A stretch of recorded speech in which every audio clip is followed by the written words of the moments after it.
അമ്മയുടെ എനിക്കൊരു കാര്യം പറയാനുണ്ട്. ഞാൻ വിനീതയും മുരളി ഇങ്ങോട്ട് വിളിച്ചിട്ടുണ്ട്. അവരിങ്ങോട്ട് വന്ന് കയറുമ്പോൾ അമ്മ ഒച്ചയും ബഹളം വയ്ക്കരുത്. നിനക്ക് എന്നോട് പറയാൻ എങ്ങനെ ധൈര്യം വന്നടാ? വെട്ടി അരിഞ്ഞോളെ ഞാൻ. എടാ വിഷ്ണു, ഞാൻ സരസമ്മയാ പറയുന്നത്. ആ അശ്രീകാരം പിടിച്ചവളെ എനിക്ക് കാണുകയും വേണ്ട, അവൾ ഇങ്ങോട്ട് കാലെടുത്ത് കുത്തുകയും വേണ്ട. പുകഞ്ഞ ഒള്ളി പുറത്ത്. അങ്ങനെ ഒരുത്തി ഞാൻ പ്രസവിച്ചിട്ടില്ല. എനിക്കങ്ങനെ ആരും അറിയത്തുമില്ല.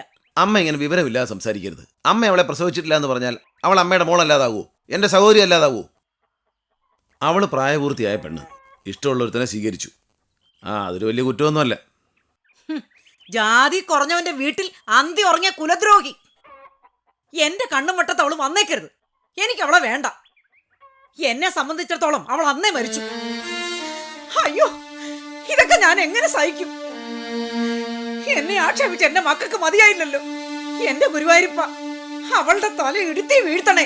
അമ്മേ, അവളുടെ തലയിൽ ഇടുത്തി വീഴണമെന്ന് അമ്മ പ്രാർത്ഥിച്ചാൽ അവൾ ഇവിടെ വന്ന് കയറുന്ന സമയത്ത് തന്നെ വീഴും. അമ്മമാരൊരിക്കലും മക്കളെ ശപിക്കാൻ പാടില്ല. പറ്റത്തില്ല. അവളെ ഇങ്ങോട്ട് കയറ്റാൻ പറ്റത്തില്ല. ഞാൻ സമ്മതിക്കത്തില്ല. അവനെങ്ങാനും ഈ വീട്ടിനകത്ത് കാലെടുത്ത് കുത്തിയാ ഞാൻ അപ്പോഴേ തൂങ്ങിച്ചാവും. അമ്മ എന്തായി പറയുന്നത്? അമ്മ തൂങ്ങിച്ചത്തോണ്ട് എന്ത് പ്രയോജനം? അവന്റെ ജാതി മാറൂ? അവൾ അമ്മയുടെ മോളല്ലാതാവൂ? അവൾ പ്രസവിക്കുന്ന കുട്ടികൾ നമ്മുടെ കുടുംബത്തിലെ അല്ലാതാവൂ? അമ്മേ, അവൾ ഇവിടെ വരുന്ന ഒരു പ്രധാന കാര്യത്തിന്. അവൾക്ക് ബാങ്ക് ജോലി കിട്ടി. മുമ്പ് എഴുതിയിരുന്ന ടെസ്റ്റാ. അവരുടെ ജീവിതം അതോടെ ഭദ്രമായി. നമ്മുടെ പൊടിമോള് സുഖമായിട്ടും സന്തോഷമായിട്ടും ജീവിച്ചാൽ പോരെ അമ്മേ നമുക്ക്. അല്ലാതെ അവൾ വെറുതെ ഇഷ്ടമല്ലാത്തൊരുത്തിനെ കല്യാണം കഴിച്ച് ശ്വാസം മുട്ടി ജീവിക്കുന്ന കാണണോ? അത് കണ്ടാൽ നമുക്ക് സ്വസ്ഥമായിട്ടിരിക്കാൻ പറ്റുമോ? അവനാണെങ്കിൽ അവളെ പൊന്നുപോലെ നോക്കുന്നു. അമ്മ എന്ന് ആലോചിച്ച് നോക്ക്. ജാതിയും മതവും സ്വത്തും പണവും ഒക്കെ ഒത്തിണങ്ങിയ എത്രയോ ചെറുപ്പക്കാരെ കല്യാണം കഴിച്ച പെൺകുട്ടികൾ കണ്ണീരും കയ്യുമായിട്ട് കഴിയുന്നു. അതിനേക്കാൾ ഭേദമല്ലേ ഇത്? അത് ശരിയാ. നിന്റെ അച്ഛനെ പോലെ ഒരുത്തനെ കെട്ടി നിന്റെ അമ്മൂമ്മയെ പോലെ ഒരു അമ്മായിയമ്മയോടെ പൊറുക്കുന്നതിനെക്കാട്ടി നല്ലതാ. ഇനിയിപ്പം നിങ്ങളുടെയൊക്കെ ഇഷ്ടം തന്നെ നടക്കട്ടെ. പക്ഷേ എന്നെ ഒന്നിനും കൂട്ടണ്ട. വരുന്നവര് വരും, പോവും, അത്രേ ഉള്ളൂ. അത് പോരമ്മേ. അവനോട് നമ്മൾ സ്നേഹമായിട്ട് തന്നെ പെരുമാറണം. അവനാരോ ആകട്ടെ, നമ്മുടെ പൊടിമോള് കല്യാണം കഴിച്ചവനാ. അവന് നമ്മൾ കൊടുക്കാൻ പോകുന്ന ബഹുമാനവും അംഗീകാരമാണ് അവക്ക് അവൻ കൊടുക്കാൻ പോകുന്നത്. ചവിട്ടിത്തേക്കാൻ എളുപ്പമാണ്, പക്ഷെ അതോടെ നഷ്ടപ്പെടുന്നത് നമ്മുടെ കൊച്ചിന് ചവിട്ടി നിൽക്കാനുള്ള ഇടവാ. അത് മറക്കരുത്. അല്ലേലും അമ്മയുടെ ആങ്ങളയുടെ മോനേക്കാനും യോഗ്യനല്ലേ അവൻ. നല്ല അസലായിട്ട് പണിയെടുക്കും. അപ്പുക്കുട്ടൻ പറഞ്ഞു, ദിവസം എങ്ങനെയും 200-300 രൂപ അവൻ സമ്പാദിക്കുന്നുണ്ട്. വിനീത ഒരു നല്ല വീട്ടിൽ താമസിപ്പിക്കണമെന്നാണ് അവൻ്റെ ആശ. അത് കേട്ടപ്പോൾ എൻ്റെ കണ്ണ് നിറഞ്ഞു അമ്മേ. എനിക്കിനി അവനെ താലോലിക്കാനൊന്നും പറ്റത്തില്ല. പക്ഷെ ഞാനൊന്നും അർത്ഥം കുറിച്ച് പറയത്തില്ല. മതിയോ അമ്മേ? നാളെ എന്തൊക്കെയാ വരാതിരിക്കുന്നതെന്ന് ആർക്കറിയാം. അതുകൊണ്ട് വെട്ടൊന്ന് മുറി 2 എന്ന മട്ടിൽ അമ്മ ആരോടും പെരുമാറരുത്.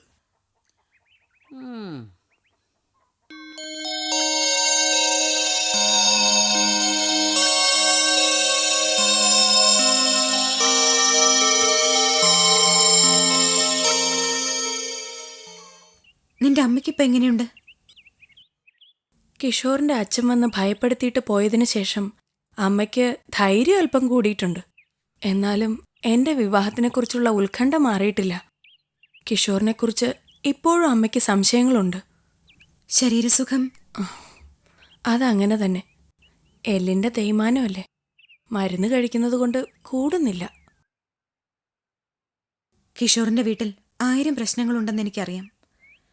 എങ്കിലും ആഴ്ചയിൽ 1-2 പ്രാവശ്യമെങ്കിലും ശകുന്തള അമ്മയെ പോയി കാണണം. അമ്മ ഒരു വലിയ ശക്തിയാ. അമ്മ ഇല്ലാതാവുമ്പോ കല്യാണത്തിന് ശേഷം ഒരേ ഒരു പ്രാവശ്യമേ എനിക്ക് പോകാൻ കഴിഞ്ഞുള്ളൂ. ചേച്ചിക്കറിയില്ല, സംസാരിക്കാൻ കഴിവുള്ളത് കൊണ്ടും അഭിനയം വശമുള്ളത് കൊണ്ട് മാത്രമാ ഞാൻ എൻ്റെ ഭർത്താവിൻ്റെ വീട്ടിൽ ജീവിക്കുന്നത്. ഞാൻ വീടിന് പുറത്തിറങ്ങിയ ആ നന്ദു എന്നെ വെളിയിലാക്കി വീട് പൂട്ടിക്കളയുമെന്ന് എനിക്ക് ഭയമുണ്ട്. കിഷോറിനെ പിടിച്ചു കെട്ടി വല്ല ഭ്രാന്താശുപത്രിയിലും കൊണ്ടുചെന്ന് ആക്കിയെന്നും ഇരിക്കും. ഒരു ദിവസം ഞാൻ അവനോട് പറഞ്ഞു, ഉറങ്ങിക്കിടക്കുമ്പോൾ തല വെട്ടിക്കളയുന്നു. പറയാവുന്നല്ലാതെ ഒരു കൊല ചെയ്യാനുള്ള കഴിവൊന്നും ഇല്ല ചേച്ചി എനിക്ക്. കൊല്ലണ്ട. പക്ഷേ കൊല്ലപ്പെടാനും സാധ്യതയുണ്ടെന്നുള്ളൊരു ഭയം അവനുണ്ടാവുന്നത് നല്ലതാണ്. അഭിനയമെങ്കിൽ അഭിനയം. നീ പിടിച്ചു നിൽക്കണം. തോറ്റുകൊടുക്കരുത്. തളർന്നു പോവുകയും അരുത്. ചേച്ചിയുടെ വീടും കാറും കോൺട്രാക്ട് വർക്കുകളും കള്ളക്കണക്ക് പറഞ്ഞ് ഒരുമിച്ച് തട്ടിയെടുത്ത ആളല്ലേ ദത്ത മുതലാളി, എന്റെ ഫാദറിൻലോ. അയാളോടും മകനോടും പ്രതികാരം ചെയ്യാൻ പറ്റിയൊരു വഴി ഞാൻ കണ്ടുപിടിച്ചിട്ടുണ്ട്.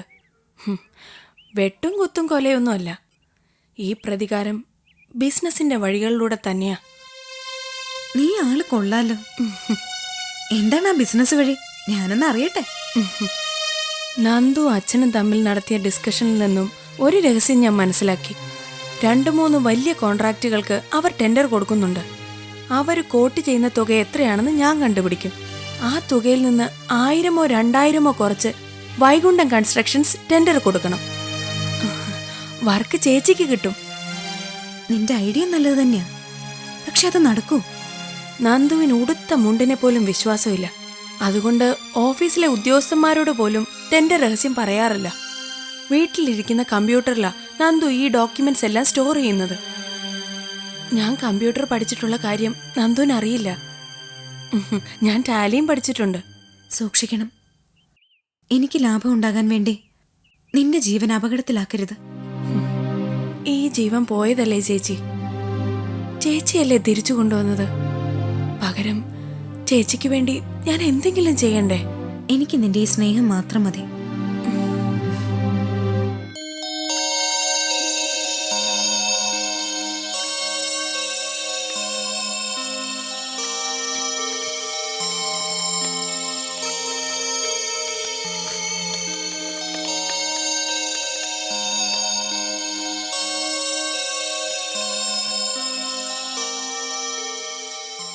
ആ LIC ബിൽഡിങ്ങിന് ടെൻഡർ കൊടുക്കാൻ തന്നെ നീ തീരുമാനിച്ചോ? സംശയം എന്ത്? അത് തന്നെ ഞാൻ തയ്യാറായിക്കൊണ്ടിരിക്കുന്നത്. 5 കോടിയുടെ വർക്കല്ലേ. ഇത് നമ്മൾ ആർക്കും തന്നെ വിട്ടുകൊടുക്കുന്ന പ്രശ്നമില്ല. സാമധാന ഭേദങ്ങൾ ഉപയോഗിച്ച് മത്സരിക്കാൻ സാധ്യതയുള്ള കമ്പനികളൊക്കെ ഞാൻ ഡിസ്കറേജ് ചെയ്തു. കോട്ട് ചെയ്യുന്ന തുക എത്രയാണെന്ന് എനിക്ക് മാത്രമേ അറിയൂ. നമ്മുടെ ഓഫീസിൽ ഒരൊറ്റ കുഞ്ഞിനോട് പോലും ഞാനത് പറഞ്ഞിട്ടില്ല. അച്ഛനോട് പോലും. കാര്യമായൊരു പിടിപിടിച്ച 20% ലാഭം കിട്ടും. 5 കോടിയുടെ 20%. That means 1 crore.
Kishore ഉറങ്ങിക്കോളൂ.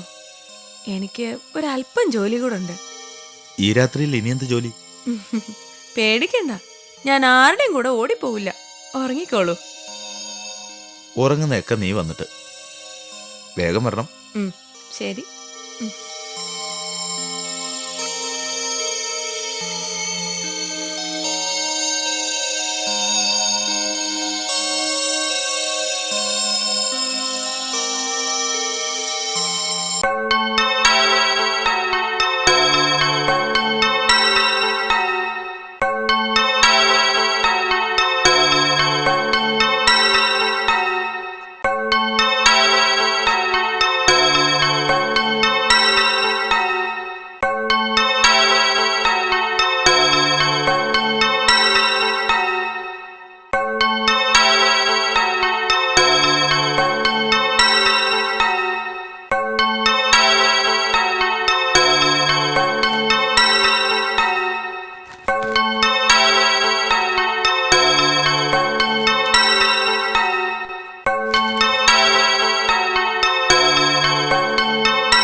ശകുന്തളെ Shakuntala വന്നിട്ട് വെളിയിൽ തന്നെ ഇരിക്കുന്ന എന്താ?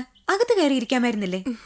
എന്നെ ഒന്ന് ഫോണിൽ വിളിച്ചാലും മതിയായിരുന്നു. ഞാൻ 2-3 വട്ടം വിളിച്ചിരുന്നു, പക്ഷേ ചേച്ചിയുടെ ഫോൺ ഔട്ട് ഓഫ് റേഞ്ച് ആയിരുന്നു. ആ, ഞങ്ങളുടെ ഫ്ലാറ്റിന്റെ സൈറ്റിൽ അതാ ഒരു കുഴപ്പം. പല സ്ഥലത്തും റേഞ്ച് ഇല്ല. ചിലപ്പോഴൊക്കെ ആരെങ്കിലും വിളിച്ചാൽ ബെല്ലടിക്കും, പക്ഷെ നമുക്ക് അറ്റൻഡ് ചെയ്യാനും പറ്റില്ല, തിരിച്ചു വിളിക്കാനും പറ്റില്ല. അതുപോട്ടെ, എവിടെ കിഷോർ? എന്താ ഒറ്റയ്ക്ക് വന്നത്? ഞാൻ അമ്പലത്തിൽ പോവാന്ന് പറഞ്ഞിറങ്ങിയതാ. എനിക്ക് ചേച്ചി ഒന്ന് ഒറ്റയ്ക്ക് കാണണമെന്ന് തോന്നി. കിഷോർ വീട്ടിലുണ്ട്, നല്ല കുട്ടിയായിരിക്കുന്നു. ചേച്ചി പറഞ്ഞ പോലെ കിഷോർ ഒന്ന് മാറാൻ കാത്തിരിക്കുകയായിരുന്നു എന്ന് തോന്നുന്നു ചിലപ്പോ. നല്ല വാർത്ത. എപ്പോഴും അങ്ങനെ ആവട്ടെ.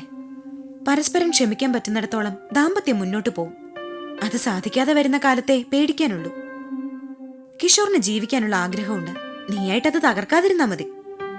വെറുതെ കുറ്റപ്പെടുത്തിയും ശകാരിച്ചും സ്നേഹം പ്രകടിപ്പിക്കാൻ തോന്നുന്ന സ്ത്രീകൾക്ക് അതുണ്ടാവാതെ നോക്കണം. ഞങ്ങൾ തമ്മിൽ ഒരു പ്രശ്നമില്ല ചേച്ചി, പക്ഷേ അവിടെ കുറച്ച് പ്രശ്നങ്ങളുണ്ട്. ആ സമയത്ത് കിഷോർ എന്റെ കൂടെ ഉറച്ചു നിൽക്കുന്നുമുണ്ട്. ആ കമ്പ്യൂട്ടർ കണ്ടിട്ട് എനിക്ക് അവിടെ ഇരുന്ന് ജോലി ചെയ്യാൻ തോന്നുന്നു. എനിക്കിവിടെയായിരുന്നു ഇഷ്ടം. നീ ഇപ്പൊ വലിയ നിലയിലല്ലേ? ഓ, എന്തോന്നുന്നില്ല, എല്ലാം ചേച്ചിയായിട്ട് ഉണ്ടാക്കി തന്നതല്ലേ. നീ ഇരിക്കും.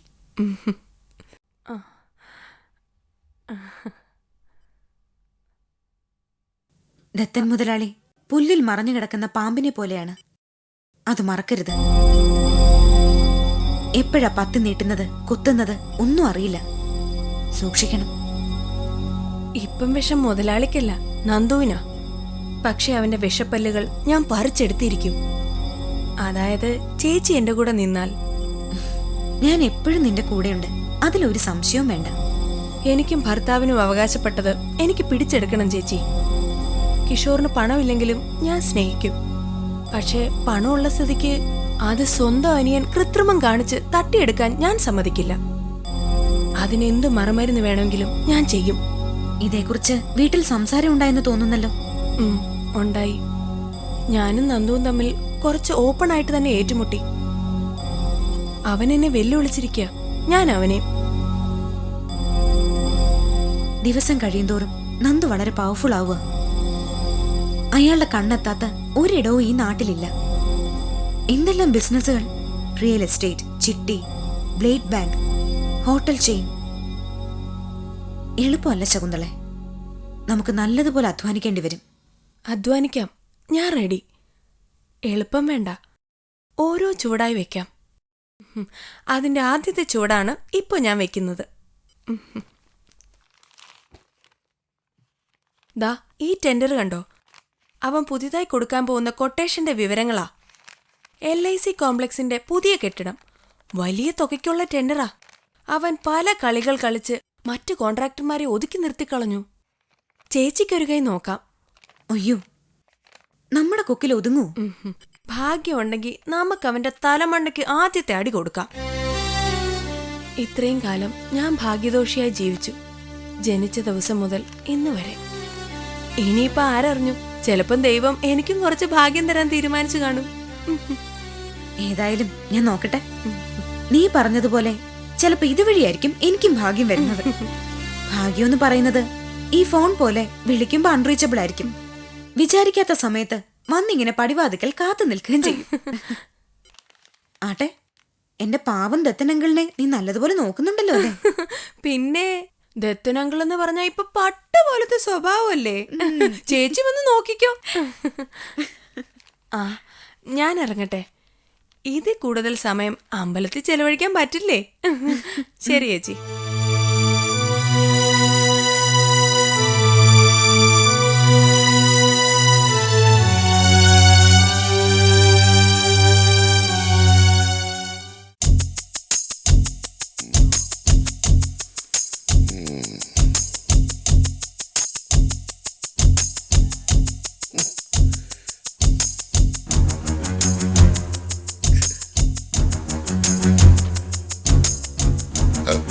മോളെ സിന്ധു, അച്ഛന് കുടിക്കാതിരി വെള്ളം കൊണ്ടുവാ.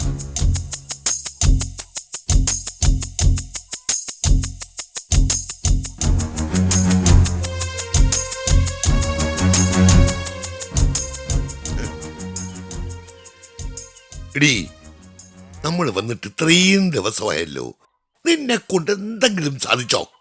എന്നെ കൊണ്ടാവുന്ന പോലെയൊക്കെ ഞാൻ അപ്പച്ചിയെ സഹായിക്കുന്നുണ്ട്. ജോലി ചെയ്യണ്ടെന്ന് അപ്പച്ചി പറഞ്ഞാലും ഞാൻ എന്തെങ്കിലുമൊക്കെ ചെയ്യുന്നുണ്ട്. അങ്ങനെ വേണം. നീ ഒരുപാട് ജോലി ചെയ്യണം. അത് കണ്ടിട്ട് ഞാൻ നിന്നെ വഴക്ക് പറയുന്നതായിട്ട് ഭാവിക്കും. എന്റെ മകളെ കഷ്ടപ്പെടുത്തുന്നു എന്ന് പറഞ്ഞ് ബഹളമുണ്ടാക്കും. അത് കേൾക്കുമ്പോ വിഷ്ണുവിന്റെ മനസ്സലിയും. വിഷ്ണു ചേട്ടന്റെ മനസ്സ് അലിവുള്ളത് തന്നെയാ.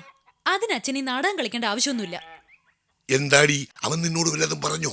എടി, അവന് നിന്നോട് സ്നേഹമുണ്ടോ? വിഷ്ണു ചേട്ടൻ ആരോടാ സ്നേഹമില്ലാത്തത്? എന്നിട്ട് എല്ലാവരുടെയും ചീത്ത കേൾക്കുന്നുണ്ട് പാവം. എടി, ആ സ്നേഹത്തിന്റെ കാര്യമല്ല ഞാൻ പറയുന്നത്. അവന് നിന്നോട് പ്രേമം തോന്നണം. അതിന് തക്ക രീതിയിൽ നീ അവനോട് അടുത്ത് പെരുമാറണം. അച്ഛന്റെ മനക്കണക്ക് നമ്മളിവിടെ വന്നു കയറിയ ദിവസം തന്നെ തെറ്റിയില്ലേ? എന്നെ കല്യാണം കഴിക്കാൻ പറ്റത്തില്ലെന്ന് അച്ഛന്റെ മുഖത്ത് നോക്കിയല്ലേ പറഞ്ഞത്? വിഷ്ണു ചേട്ടൻ എന്നെ സ്വന്തം അനിയത്തിയെ പോലെയാ കാണുന്നത്. അനിയത്തിയോ? അവന്റെ അനിയത്തിയാവാൻ വേണ്ടിയാണോ നീ ഇവിടെ വന്നത്? ഞാൻ ഇവിടെ വന്നത് അച്ഛൻ നിർബന്ധിച്ചതുകൊണ്ട്, കിടക്കാൻ വേറെ ഇടമില്ലാത്തതുകൊണ്ട്, സുനിച്ചേട്ടനെ ഇവിടെ കാണുമല്ലോ എന്ന് കരുതി. എന്നിട്ടിപ്പോ എന്താ, പോലീസ് അന്വേഷിക്കുന്ന കള്ളന്റെ പെങ്ങളെന്ന പേരും കിട്ടി.